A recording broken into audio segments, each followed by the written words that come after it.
Ryan headquarters. Yeah, this is Mary Ryan. Oh, the interview on Saturday? Yeah, well, I prearranged that. I have already arranged that, yes. Right. Okay? All right, bye-bye.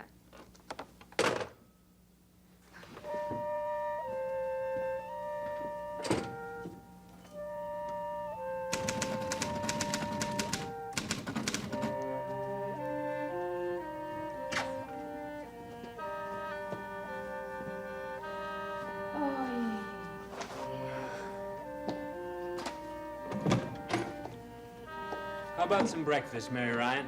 If you've got coffee in that bag, Finelli, I take back all the mean things I've ever said about you. Coffee? Peach,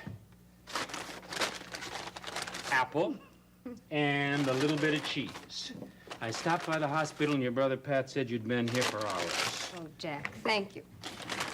What time you get up in the morning, anyway? I couldn't sleep.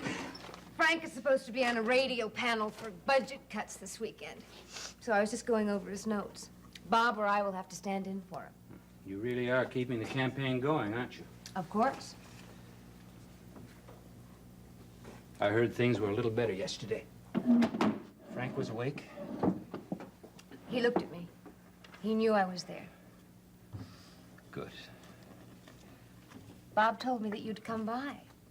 You didn't stop to see me. No, I knew you were with your family. I didn't want to intrude. Oh, you wouldn't have. You don't. I'm glad you're here. I'm glad to be here. What's wrong? I need a knife. I have one. I never go anywhere without it. When I was in 5th grade, Frank won a safety essay contest, and he gave it to me for Christmas. This isn't a knife. It's a toolkit. Half of each? Terrific. I can never make up my mind. I have always found that a variety of experience is the most rewarding. I'll bet you have.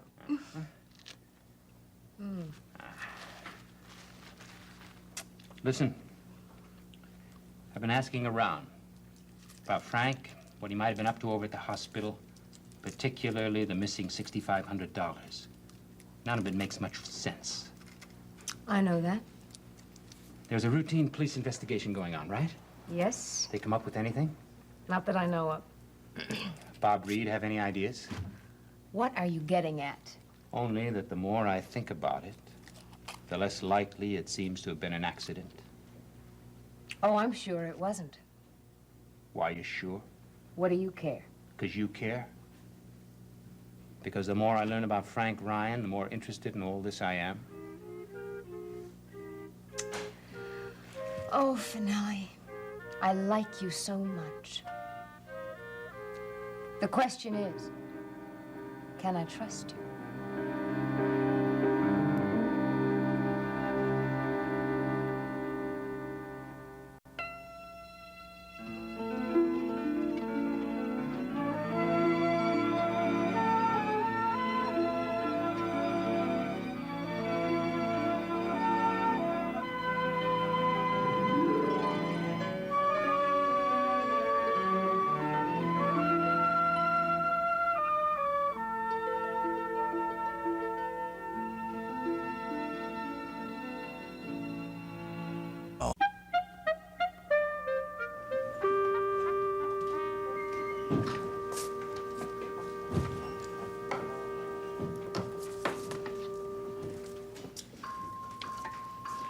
Usted ha sido muy buena conmigo, Miss González.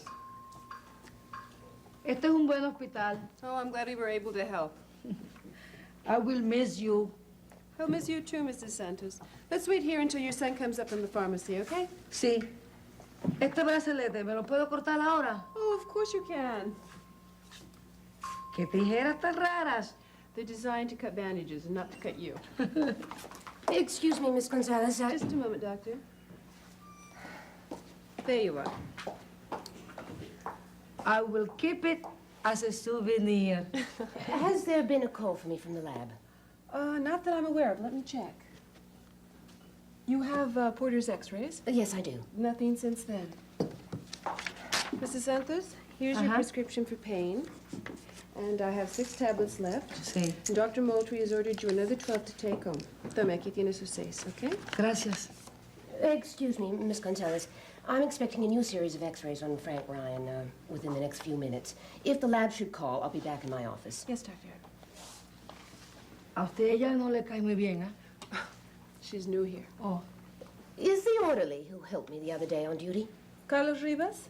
Yes, I believe he is. Well, I'll need him in my office for a half hour or so, if it's all right with Dr. Moultrie, of course. Also, Miss Gonzalez, I would be grateful if my departmental mail were taken directly to my office and not put in the box in the staff lounge. Would you take care of that for me, please? Que mucho manda ella, huh? I'm not in charge of departmental mail service, Doctor. My responsibility on this floor is patient care. So is mine, Miss Gonzalez. So I spend my time in my office and not in the lounge. And I think it appropriate that my mail and information about patients be sent to me directly in my office. I suggest you speak to Miss Pelota. She's Dr. Coleridge's secretary. Miss Pelota was not at her desk.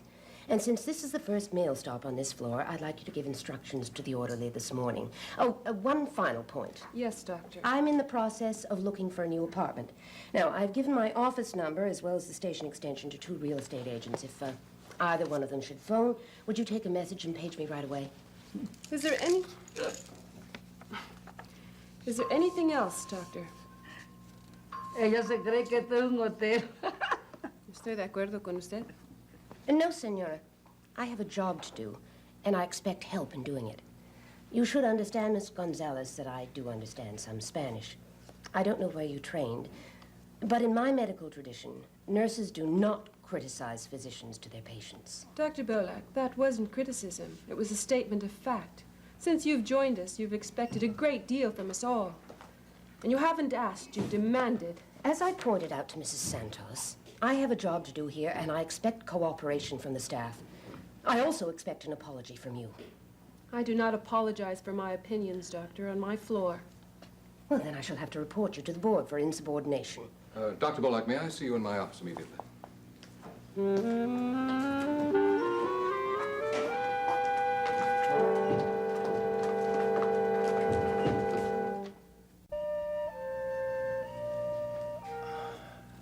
Well, that depends on what you're trusting me about. In general, you can trust me to finish what I begin, and you can trust me to tell the truth. And if you know something that makes you think Frank wasn't hurt accidentally, you can trust me to help you find out what happened.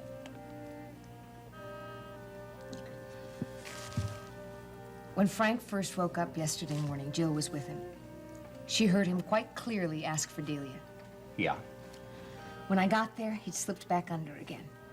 I sat and I talked to him for a while, and he began to come around. He was trying to say something, but I couldn't understand. And then just for a second, it all came clear. He looked at me, and I knew he was trying. I knew he was trying to make me understand. And then he said one word. Pushed. Are you sure? I couldn't believe I heard it myself. So I leaned in closer, and he said it again. I was not mistaken. Who else heard him? No one. Jill had gone out to get her father. The nurse was out of the room. So who else knows about it? Well, I told Bob right away. He went directly to the captain in charge of the investigation. What'd he say? That they were doing everything they could already. Yeah, that figures. Oh, Jack, they are. I believe that. You have more confidence in the cops than I do. Listen, Frank is running for city councilman. He's an ex-cop. He's Captain Rubin's friend. They're concerned about what happens to him. Okay. So who else knows what Frank said? No one. Not even the family. Bob doesn't want it discussed. And that is why I'm trusting you to keep quiet about it. Relax, will you? I'm not going to say anything. Let whoever did it think they got away with it. Exactly. Mary, Yeah? I hesitate to bring this up because I know what your reaction's going to be, but you have to consider it. What? Some kind of connection between Frank and Nick Zappo. I don't have to consider it because it's impossible. How do you know? Because I You know Frank. Yeah. But think about it. Where did Frank Ryan get $6,500 in cash? And why was he carrying it around with him? I don't know. The last person he saw in the hospital, that we know of anyway, was Nick Zappo. Nick happens to be one of the few people in Riverside with that kind of money. And he's also one of the few people in Riverside who would like to own a city councilman. Is that what you were going to say next? Yeah. Well, forget it. Give me a reason. The best reason of all, Frank doesn't need Nick Szabo. Everybody needs money.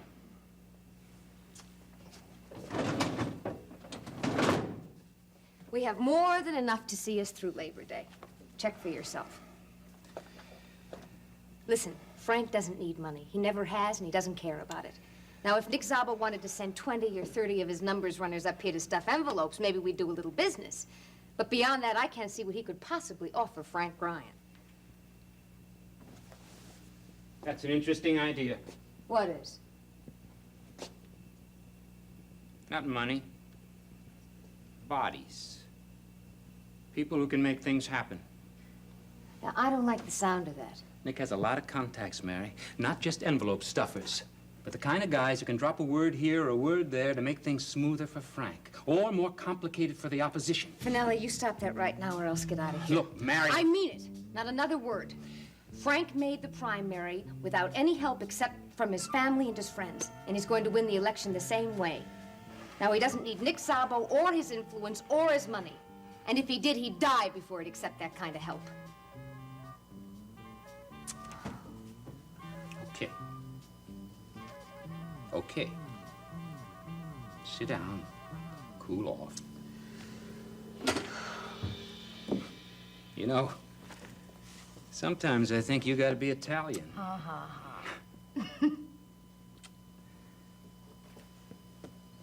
Hey.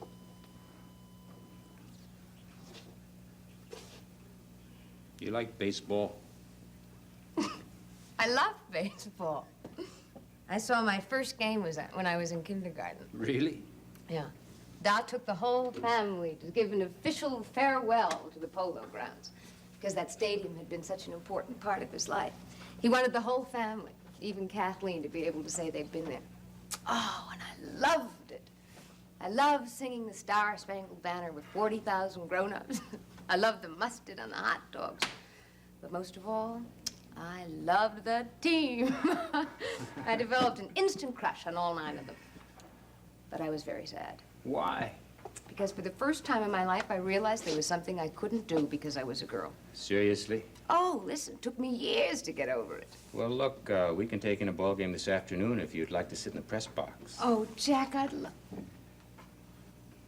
Only you might not feel comfortable that far away from the hospital.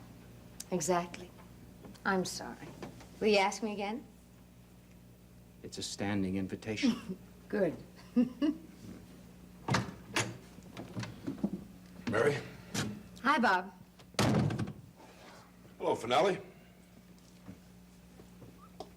Is this business a pleasure? Oh, it's always a pleasure to see you, Detective. I think the business is over.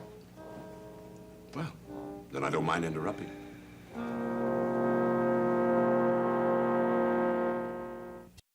And I see no reason whatsoever for not reporting it.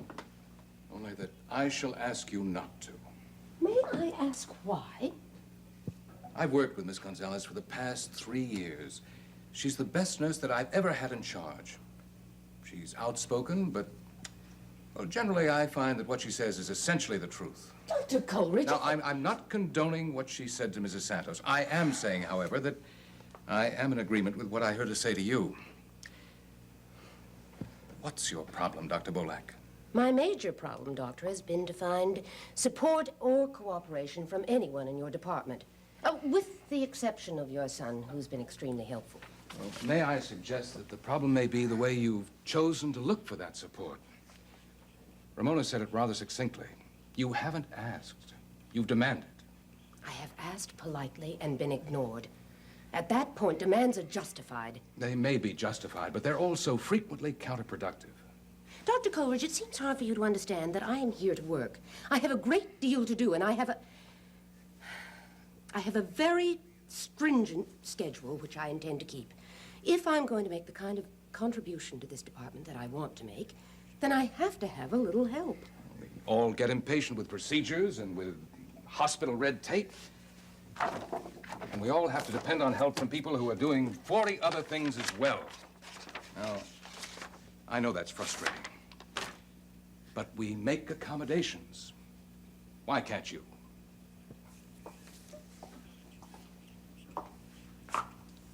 I don't compromise, Dr. Coleridge, and I don't like to waste time.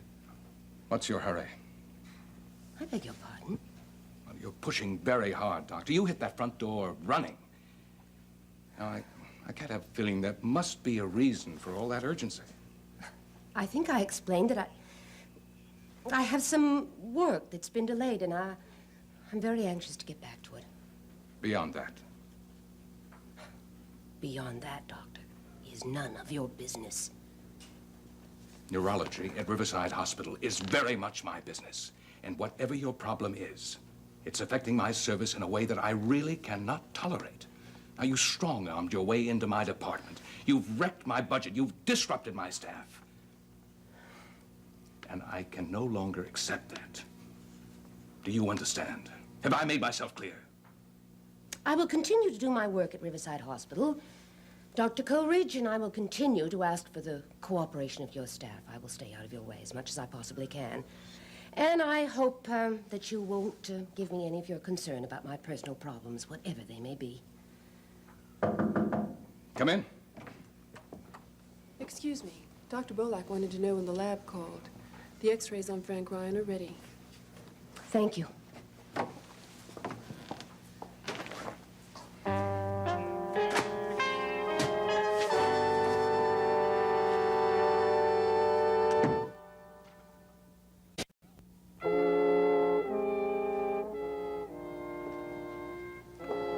Sorry to interrupt. How's it going? Well, I think I've made some sense out of his notes. Is it all right if we went over that stuff now? I've got to be down at headquarters, and I don't want to be late. Oh, sure. Okay, Ryan, you got a rain check on the ball game. Good. Thanks for breakfast. See you tomorrow, huh? I hope so. So long, detective.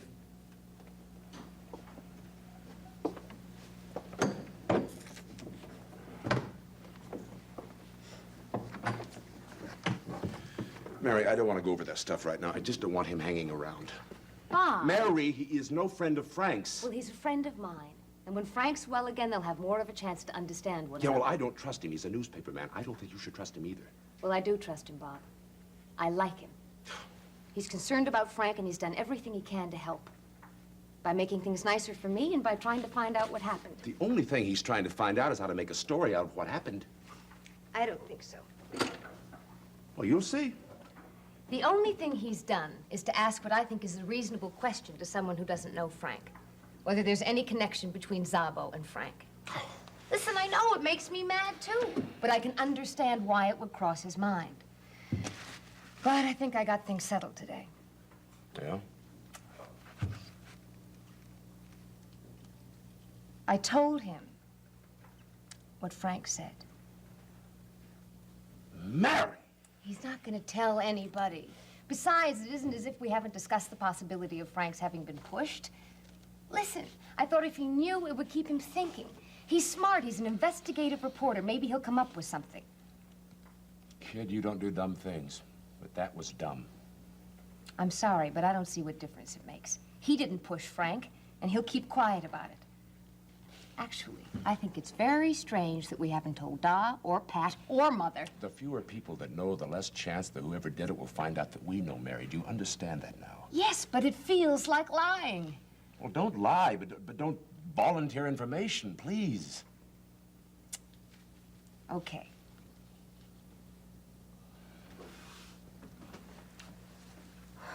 Don't worry about Finelli. It'll be all right. I hate getting mad at you. I don't like it either. What ball game? Oh, for heaven's sake! He just asked me if I wanted to go to the game this afternoon. I didn't. Listen, all I want is for Frank to get well and try to help us find out who pushed him down the stairs.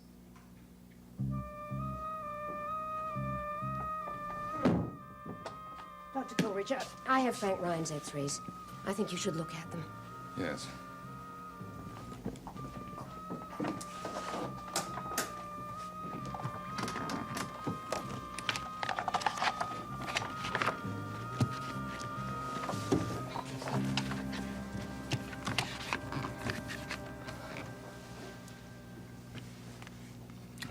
I was afraid of that.